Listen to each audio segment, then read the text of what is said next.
बंधुओं, कन्हैया कृष्ण और बलराम दाऊ भैया के साथ मथुरा के लिए रथ में बैठ के निकल गए और फिर बाद में नंद बाबा के साथ उनके सखा बैलगाड़ियों में छकड़ों में बैठ करके मथुरा के लिए चल दिए। इधर मथुरा नगरी में पहुंचे तो मथुरा नगरी को चहुओं ओर से देख रहे हैं, इतनी सुंदर सजी भई है। भगवान शिव के पूजन के लिए, यज्ञ के लिए मथुरा नगरी को और दिव्य श्रृंगार से श्रृंगारित किया गया है। अद्भुत सज्जा हुई है मथुरा नगरी की। चहुओं ओर बंधनवार ध्वजा पताकाएं, दीपमालाओं से मथुरा नगरी का को सजा रखा था। सब भगवान के ऊपर पुष्प वृष्टि कर रहे थे। आग में वहां पुतला को मारवे वालो, अघासुर बकासुर को मारवे वालों। कन्हैया बैठ गए कि जब तक मेरे सखा नहीं आएंगे तब तक मैं मथुरा का भ्रमण करने के लिए नहीं जाऊंगा। जैसे ही सखा आए, कन्हैया मथुरा नगरी के भ्रमण करने के लिए चल दिए हैं। नंद बाबा बोले दाऊ से कि दाऊ तुम समझदार हो, बड़े हो, थोड़ा ख्याल रखना इन सबका। मथुरा नगरी पढ़े लिखों की नगरी है और ये तो बात बात में अबे तबे करके गाली गलौज करवे लग जावे, इसीलिए तनिक ध्यान रखना। दाऊ भैया बोले बाबा चिंता मत करो, मैं सबन को ख्याल रखूंगा। अब भैया ये सब के सब चल दिए हैं। अब जैसे ही मथुरा की गली बीथियों में निकले तो सबन को बड़ो संकोच लगने लगा कि सबने इतने सुंदर सुंदर वस्त्र अलंकार आभूषण धारण कर रखे और ये सारे जो ब्रजवासी है इनके किसी के जो है धोती पट्टी भई है, तो किसी के छाती पे वस्त्र ही ना है, किसी ने जो है ऐसी अंगोछा बांध रखो है। अब सब एक दूसरे को देखने लग रहे हैं। कन्हैया समझ गए कि मेरे मित्रों को संकोच लग रहा है। तभी थोड़ी दूरी पर उन्होंने क्या देखा, एक धोबी घाट था। बहुत सारे धोबी वहां वस्त्र धोवे लग रहे। कन्हैया सखाओं की टोली के साथ वहां धोबी घाट पे पहुंच गए और एक धोबी से जाके कही, मामा जी तनिक हमारे सखाओं को भी वस्त्र दे दो। बंधुओं, पहले आपने देखा होगा कि जो माँ का गांव होता था ना, माँ का क्षेत्र होता था, वहां कोई भी होता था सबको मामा ही कहते थे। ऐसा ही होता था ना कि जितने भी जवान हैं वो सब मामा है, जितने भी बूढ़े हैं वो सब नाना है, और जिनकी मांग ना भरी है वो सब मौसी है, जिनकी मांग भरी है वो सब मामी है। एक ही परिचय होता था। अब कन्हैया भी जिसको देख रहे हैं उसको मामा ही, तो धोबी से कह रहे हैं मामा जी तनिक हमारे यार सखाओं को, हमारे गोल जो है ग्वाल बाल सखाओं को तनिक वस्त्र पहना दो। वो धोबी मोटी मोटी आंखें करके बोला, लगे जो महाराज कंस कल काम करेंगे आज हमारे हाथन ही हो जावे। वो कहाँ हमारे भोजराज कंस और ये कहाँ ढोर जंगल चरावे वाले ग्वारिया महाराज कंस के वस्त्र पहनेंगे। ऐसी मोटी मोटी आंखें दिखा करके जोर से चीखा। कन्हैया के सखाओं को स्वीकार नहीं हुआ। कन्हैया की जो टोली में सबसे छोटा सखा था ना, वो कन्हैया से कहता है, कन्हैया दिखा दे यार पूतना वाले हाथ, बाकी जो होगी सब मैं संभाल लूंगा। कन्हैया बोले चिंता मत कर, तुम्हें चिंता करने की जरूरत नहीं। और जैसे ये कराघात किया धोबी के ऊपर, गर्दन जो है वो धड़ से अलग हो गई। सारे धोबी घाट छोड़ के भागे। अरे भागो भागो, ये तो पूतना को मारे आ रहा होगा, अघासुर बकासुर को मारने वालों आगो। सब धोबी घाट छोड़ के भाग गए। कन्हैया बोले सखाओं से, भैया जो कुछ जौन से वस्त्र पसंद आवे सो पहन लो। अब सब बड़े प्रसन्न है, सुंदर सुंदर रेशम की बगलबंदियां धोतियां धारण की है महाराज। अब कन्हैया के सखा है, कोई 3.5 हाथ को, कोई 4 हाथ को, कोई 5 हाथ को, और ये कंस कहा 10-11 हाथ को। अब ऐसे वस्त्र पहने कि गली बीथियों में झाड़ू लगाने की जरूरत नहीं, इनके वस्त्रों से सफाई हो रही है। ऐसे बड़े बड़े वस्त्र। मार्ग में सुदामा नामक एक माली आ रहे थे। देखा इतनी सुंदर सुंदर मालाएं लेकर के आए। सुदामा ने पहचान लिया ये तो वही है ठाकुर जी जिनके दर्शन करने के लिए सब ललायित रहते, सबका उद्धार करने वाले। कितने असुरों का इन्होंने उद्धार कर दिया। बोले रोज महाराज कंस को जाकर के मालाएं पहनाई है, आज तो ये माला मैं अपने श्याम सुंदर को पहनाऊंगा। श्याम सुंदर को माला धारण कराई, उनकी सखाओं को माला धारण करा दी। लेकिन सखा कह रहे हैं कन्हैया बाकी तो सब बहुत अच्छी बात है, लेकिन ये वस्त्र तो ऐसे लग रहे हैं जैसे मंगुआ से पहन ली हो। कन्हैया बोले चिंता मत करो। आगे एक गुड़क नामक दर्जी की दुकान पड़ती है।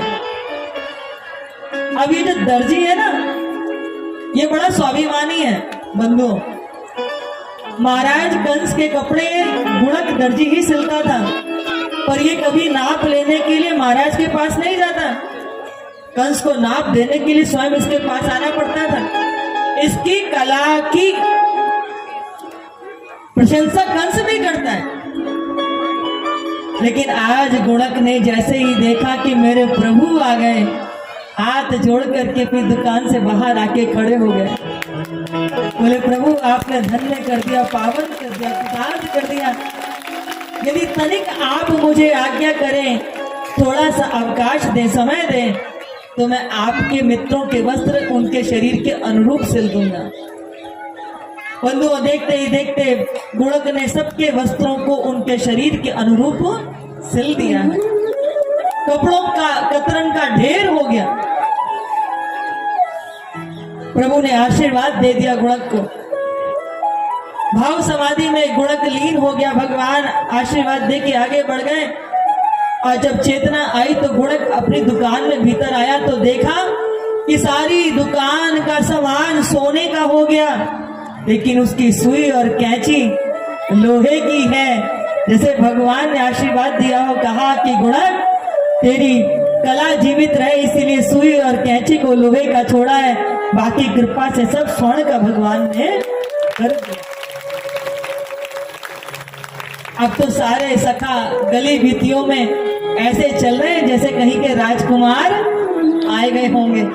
सुंदर सी पोशाक धारण कर रखी है, गले में पुष्प माला धारण करके इठलाते हाथी के मस्त चाल में मथुरा की गली भीतियों में सब घूम रहे, भ्रमण कर रहे हैं। तभी क्या हुआ कि अचानक बड़ी सुंदर पराग की खुशबू आने लगी। ये खुशबू कहाँ से आ रही है? इतनी सुंदर सुवास सुगंध चौओर वह महक वातावरण को दिव्य कर रही थी। तभी कन्हैया की दृष्टि पड़ी, एक स्त्री जो शरीर से कई जगह से मुड़ी हुई थी, चेहरा भी जिसका कुरूप था, उसके हाथ में पराग लिया हुआ था, वो चली आ रही थी। कन्हैया ने जैसे उसको देखा तो उसको आवाज लगा दी, ए सुंदरी तुम कौन हो? जैसे ही उस स्त्री ने सुना कि किसी ने मुझे सुंदरी कहा, लेकिन आज इस सुंदरी को कहने में कोई कटाक्ष नहीं है, व्यंग नहीं है।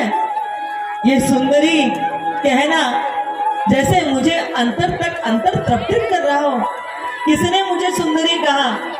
जैसे ही उस त्रिविक्रम ने कुब्जा ने थोड़ा सा मुख उठा करके देखा तो श्याम सुंदर का दर्शन करते ही उसकी आंखों से अश्रुपात होने लगा। मेरे ठाकुर उसके पास गए, पूछने लगे, देवी तुम कौन हो? हे सुंदरी तुम कौन हो?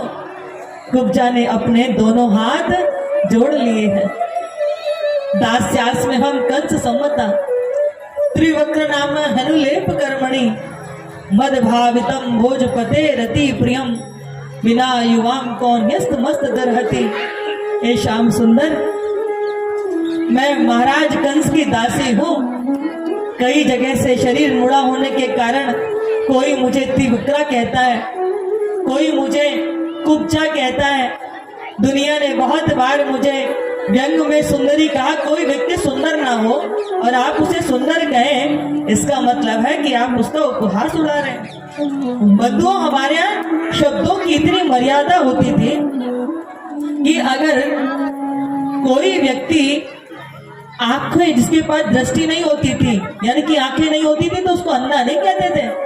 क्या कहते थे? सूरदास कि शरीर की, ये की देह की आंखें नहीं है, पर विवेक की, ज्ञान की आंखें तो है, इसलिए सूरदास कहते थे।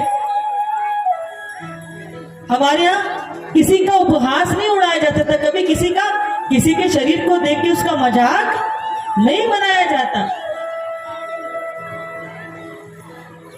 कहते कंस की दासी हूं मैं, आज आपका दर्शन करके धन्य हो गई हूं। रोज अपने हाथ से पराग बना करके महाराज चंदन ले जाकर के महाराज कंस को अर्पित करती हूँ, लेकिन यदि आज आपकी आज्ञा हो तो आज ये चंदन मैं आपको समर्पित करना चाहती हूँ। जैसे ही कहा, भगवान श्री कृष्ण आगे बढ़ गए और बंधुओं, पराग लगवाने के लिए, चंदन लगवाने के लिए वो जैसे ही नीचे झुके तो उन्होंने क्या किया, अपना पैर उठा करके कुब्जा के पैर के ऊपर रख दिया है और अपनी ये 3 उंगली लेकर, ये उंगली लेकर के अंगूठे से जैसे कुब्जा की चुबक को पकड़ करके जैसे ही झटका दिया, तैसे ही कुब्जा का कुबड़ापन दूर हो गया। बुंदेली भास्कर के सभी दर्शकों को मेरा प्यार भरा नमस्कार। आप ये चैनल देखते रहें, हमारे भैया को सपोर्ट करें, इस चैनल को सपोर्ट करें। आप सभी के साथ मेरी शुभकामनाएं। बहुत अच्छा लगा खजुराहो आकर, और जितना हो सके उससे ज़्यादा सब्सक्राइब कीजिए। धन्यवाद। अपने कर कमल लेकर के जब उसके मुखाग्र पर स्पर्श किया, बंधुओं, कुब्जा का कुरूप दूर हो गया। कुब्जा सर्वांग सुंदरी के रूप में भगवान के सम्मुख खड़ी हुई। कुब्जा अश्रु निनाद, अश्रुपात उसकी आंखों से होने लगा, चरणों में गिर गई है। प्रभु आपकी कृपा से आज मैं धन्य हो गई। आपने मुझ पर इतनी बड़ी कृपा की है, आप मेरे घर में चरण डालिए। भगवान ने कहा कि अभी मुझे शीघ्रता है, पर मैं वचन देता हूँ पुनः आऊंगा। और भगवान, बंधु कथा में आता है कि बाद में कुब्जा के घर भी जाते हैं। आगे प्रभु चल दिए हैं। कुबलिया पीड़ हाथी को मदिरा पिलाकर के मदोन्मत्त किया गया कि जैसे ही कन्हैया आएंगे तो उनके ऊपर इसको छोड़ देंगे। मदिरा पिया हुआ हाथी मदोन्मत्त होकर के अपने पैरों से कुचल करके मार देगा। जैसे ही कन्हैया अपने सखाओं के साथ आ रहे थे, कुबलिया पीड़ हाथी ने हमला कर दिया। भगवान ने कुबलिया पीड़ हाथी की पूंछ को पकड़ करके घुमा करके आकाश में फेंका है। कुबलिया पीड़ हाथी जैसे ही ऊपर से नीचे आके धरती पर गिरा, प्राण पखेरु उड़ गए हैं। कुबलिया पीड़ हाथी का भी भगवान ने उद्धार किया। इधर ग्वाल बाल सखाओं के साथ कन्हैया उस स्थान पर पहुंच गए जहां भगवान शिव शंकर के धनुष का पूजन हो रहा था, यज्ञ चल रहा था। हजारों सैनिक उसकी सुरक्षा में खड़े हुए थे। कन्हैया अपने सखाओं के साथ वहां पहुंच गए और जैसे ही पहुंचे तो सैनिकों ने कहा कि बस दूर से ही दर्शन होंगे, पास में कोई नहीं जा सकता। कन्हैया ने सैनिकों से कहा, मामा जी तनिक पास से दर्शन कर ले रहे हो। और बंधुओं, मेरे श्याम सुंदर के नेत्र ऐसे हैं, बस एक बार नेत्र इनसे लड़ जाए फिर अपनी सुधि नहीं रहती, आपा नहीं रहता। कहते हैं मामा जी तनिक जाएंगे, बस दर्शन करके आ जाएंगे। सैनिक से रहा नहीं गया। इतनी सुंदर मेरे प्रभु की घुंघराली अलकावली, इतना सुंदर उनका रूप माधुर्य, नीलमणि, और जब किसी को मामा जी कह दे तो कहा करे बेचारो। बोले ठीक है, तुम अकेले जाओगे और कोई नहीं जाएगा।